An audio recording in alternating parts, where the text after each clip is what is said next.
है ना। तो देखना, इस यूनिट में अपन ने अभी तक अपने इस यूनिट के अंदर टिश्यू के बारे में पढ़ा था बेसिकली, ठीक है। प्लांट के अंदर जो टिश्यू होते हैं तो हमने वो टिश्यू पढ़े थे, ठीक है। हमने क्या पढ़ा था इस यूनिट के अंदर कि अपने को 3 तरह के टिश्यू मिलते हैं, ठीक है। एक होता है मेरिस्टेमेटिक टिश्यू, है ना। मेरिस्टेमेटिक टिश्यू था, इसके अपन ने 2 टाइप पढ़े थे, एक तो होता है प्राइमरी और एक होता है सेकेंडरी, है ना। ये 2 टाइप अपन ने पढ़े, इनमें अपने पास एक एक 2 लाइन इन दोनों में पढ़नी थी, सिर्फ इतना था, ठीक है। तो पहला टाइप होता है मेरिस्टेमेटिक, ठीक है। इसका ये 2 होते हैं, ए और बी, समझ में आया। उसके बाद दूसरा जो अपने पास टाइप था वो था अपने पास परमानेंट टिश्यू। कौन सा वाला? परमानेंट, ठीक है। तो अपन ने अब परमानेंट टिश्यू, ठीक है। सेकेंड परमानेंट टिश्यू जो है, एक मिनट, है ना। इस परमानेंट टिश्यू भी कितने तरह का होता है? 2 तरह का होता था, ठीक है। परमानेंट टिश्यू भी हमने कितने तरह का पढ़ा? 2 तरह का पढ़ा, एक था सिंपल और दूसरा पढ़ा अपन ने कौन सा वाला? कॉम्प्लेक्स, ठीक है। अब हमने पढ़े थे सिंपल के भी हमने टाइप पढ़े थे। सिंपल में हमने पढ़े थे ना क्लोरेनकाइमा, स्क्लोरेनकाइमा और पेरेनकाइमा, है ना। हमने इसके टाइप पढ़े थे सिंपल के। और कॉम्प्लेक्स में हमने 2 पढ़े थे, एक हमने पढ़ा था जाइलम और दूसरा हमने पढ़ा था फ्लोएम, ठीक है। इतना याद रहेगा। परमानेंट के 2 पढ़े थे, सिंपल और कॉम्प्लेक्स, इसमें अपन ने ये सब पढ़े थे, इसमें अपन ने ये सब पढ़े थे, याद है इतनी बात हमें। उसके बाद अपने पास 3rd नंबर का एक और रह गया था, सीक्रेटरी वाला, है ना। ये अपन को ज़्यादा नहीं पढ़ना है, इसके अपन को सिर्फ डेफिनेशन याद करनी है क्योंकि ये अपने सिलेबस में नहीं है, ठीक है। टिश्यू समझ में आ गया। 3 तरह के टिश्यू होते हैं, मेरिस्टेमेटिक, परमानेंट और सेक्रेटरी, ठीक है। मेरिस्टेमेटिक में 2 तरह के होते हैं, प्राइमरी और सेकेंडरी। इसमें भी 2 होते हैं, सिंपल और कॉम्प्लेक्स। सिंपल के ये 3 पार्ट होते हैं, कॉम्प्लेक्स के 2 जाइलम और फ्लोएम होते हैं, ठीक है। ये तो था टिश्यू के बारे में। नेक्स्ट अपना जो टॉपिक है वो है टिश्यू सिस्टम, टिश्यू सिस्टम,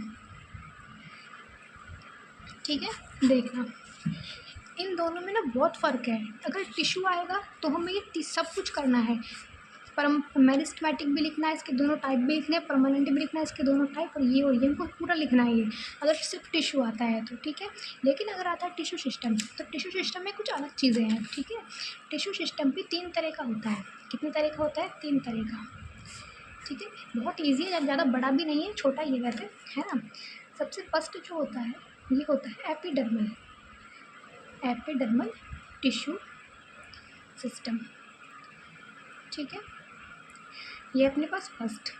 उसके बाद सेकेंड जो होता है इसका वो होता है ग्राउंड, ग्राउंड टिश्यू सिस्टम, ठीक है। उसके बाद थर्ड अपने पास होता है vascular tissue system, vascular tissue system, ठीक है। ये अपने पास होते हैं टिश्यू।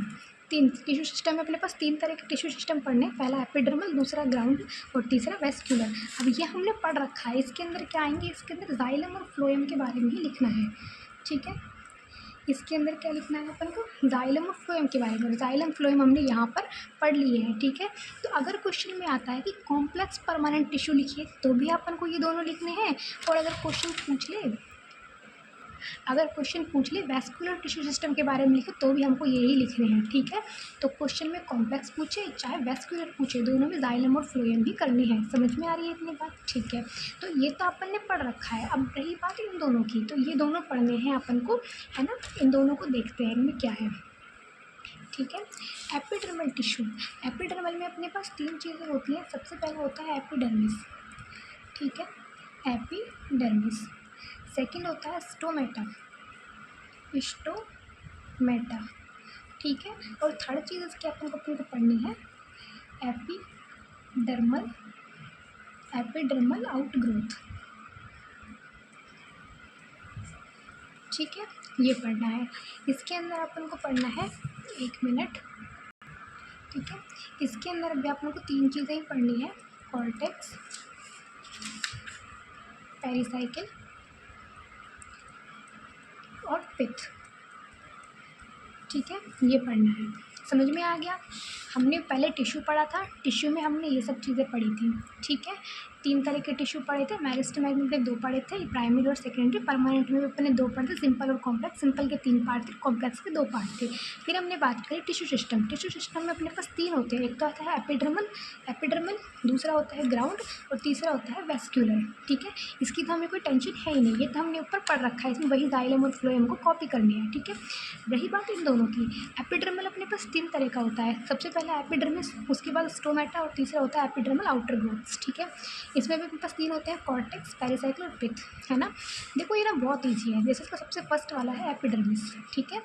फर्स्ट वाले का अपने पास फर्स्ट है एपिडर्मिस, ठीक है।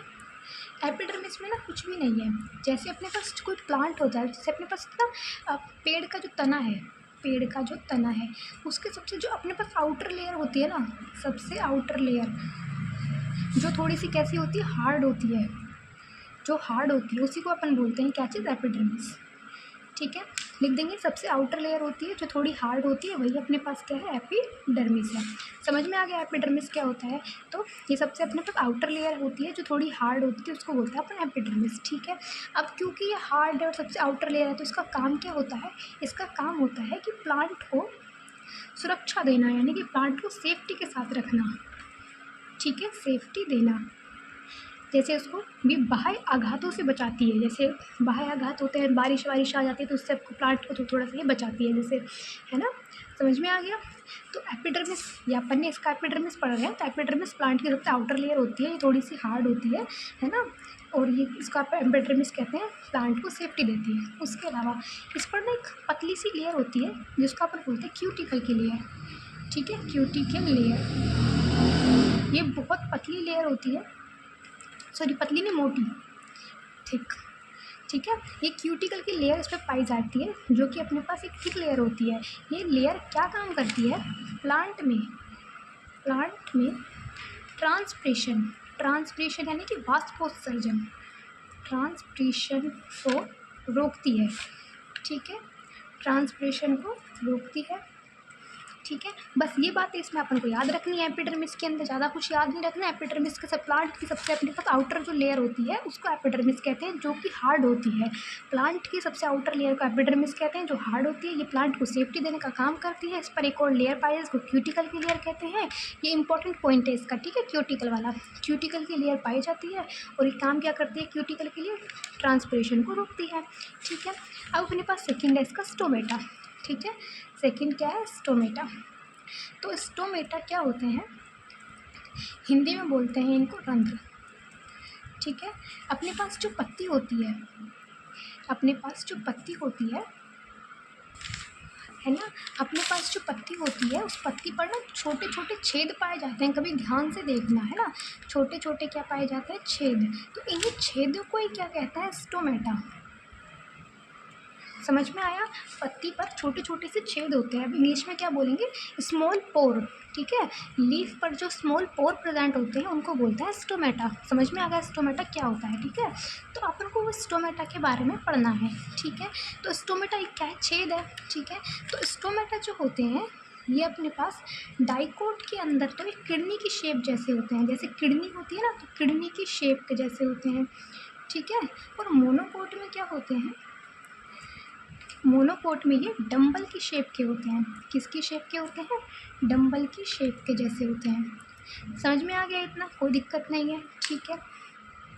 अब इनका जो काम क्या होता है, इनका काम होता है जब ये देखो ट्रांसपिरेशन, क्यूटिकल तो ट्रांसपिरेशन को रोक रहा था और स्टोमेटा क्या करते हैं, ट्रांसपिरेशन के टाइम खुल जाते हैं और जब ट्रांसपिरेशन कंप्लीट हो जाता है तो ये क्या हो जाते हैं, बंद हो जाते हैं।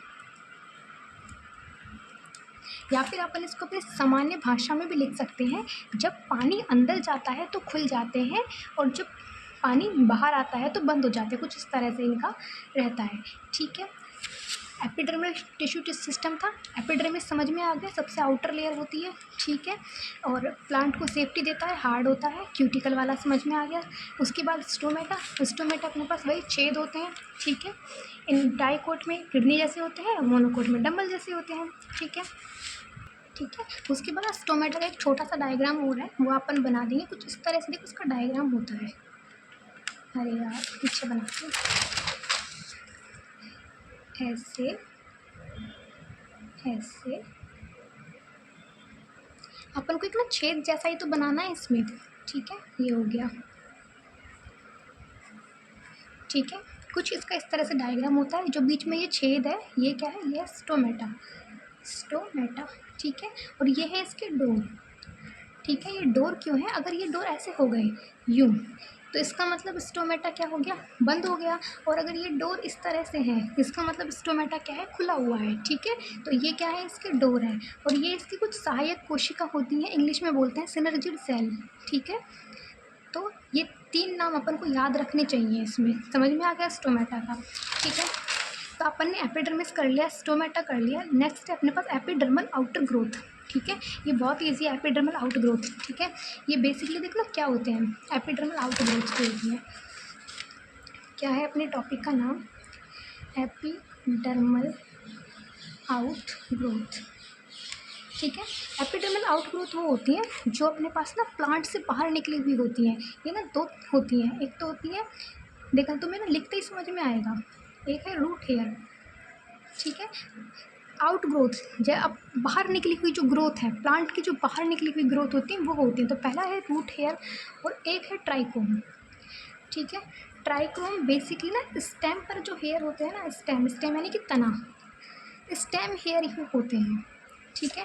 ये है रूट हेयर, ये है स्टेम हेयर, लेकिन इनको स्टेम हेयर नहीं कहते हैं, इसको ट्राइकोम बोलते हैं, ठीक है। तो पेपर में ट्राइकोम लिखा है, स्टेम हेयर तो अपने समझने के लिए लिखा है, समझ में आया। जैसे अपने पास प्लांट है, तो ये अपने पास रूट हेयर हो गए, ये इसके तना है, इस तने पे भी छोटे छोटे छोटे छोटे बाल से जो होते हैं वो होते हैं ट्राइकोम, ठीक है।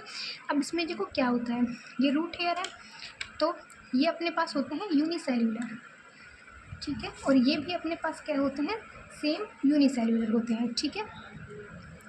इसके अलावा, ठीक है, इसके अलावा ये जो होते हैं ये रूट पर प्रेजेंट होते हैं और ये स्टेम पर प्रेजेंट होते हैं, है ना। अब रूट पर ये बाल हैं, ये बाल कहाँ पे है, रूट पर है। तो इनका काम क्या होता है, इनका काम होता है पानी और मिनरल को एब्जॉर्ब करना, मिनरल को एब्जॉर्ब करना, ठीक है। और इनका काम क्या होता है, क्योंकि ये अपने पास स्टेम पर है, तो ये अपने पास स्टेम को सेफ्टी देते हैं, क्या देते हैं, सेफ्टी। समझ में आ गया, ठीक है। हमने क्या पढ़ा, टिश्यू सिस्टम में हमने 3 तरह के टिश्यू पढ़े, एपिडर्मल, ग्राउंड और वैस्कुलर। वैस्कुलर में जाइलम फ्लोएम था जो हम ऊपर पढ़ के आ चुके हैं, ठीक है। एपिडर्मल में हमने बस 3 पढ़ा। एपिडर्मिस ये रहा, सबसे आउटर लेयर होती है, हार्ड होती है, प्लांट को सुरक्षा देती है। इस पर एक क्यूटिकल की लेयर और होती है जो कि ट्रांसपिरेशन को रोकती है। ये 4 पॉइंट याद हो जाएंगे एपिडर्मिस के। स्टोमेटा अपने पास वही छेद जो होता है ना, छिद्र होता है किसमें, पत्ती में, ठीक है। तो ये वही छिद्र होता है जो पत्ती में होता है। डाइकोट में किडनी जैसा, मोनोकोट में डंबल जैसा होता है, ठीक है। ट्रांसपिरेशन के टाइम खुल जाता है और कंप्लीट होने पर बंद हो जाता है। तो ये हो गया स्टोमेटा। इसकी स्ट्रक्चर वो वाली कुछ ऐसे तरह की जो स्ट्रक्चर थी, ये वाली स्ट्रक्चर, ये अपने पास स्टोमेटा की स्ट्रक्चर हो गई। एपिडर्मल ग्रोथ में अपने पास एक होते हैं रूट हेयर, एक होते हैं स्टेम हेयर, ठीक है। ये हो गया। अब इसमें जो ये कॉर्टेक्स, पेरिसाइकिल और पिथ है ना, इनके बारे में 2-2 लाइन है, वो मैं लिख के भेज दूँगी, समझने जैसा कुछ है नहीं इनमें, 2-2 लाइनें हैं, कुछ कुछ इनके फंक्शन है, तो उसको रट्टा मार लेना, ठीक है।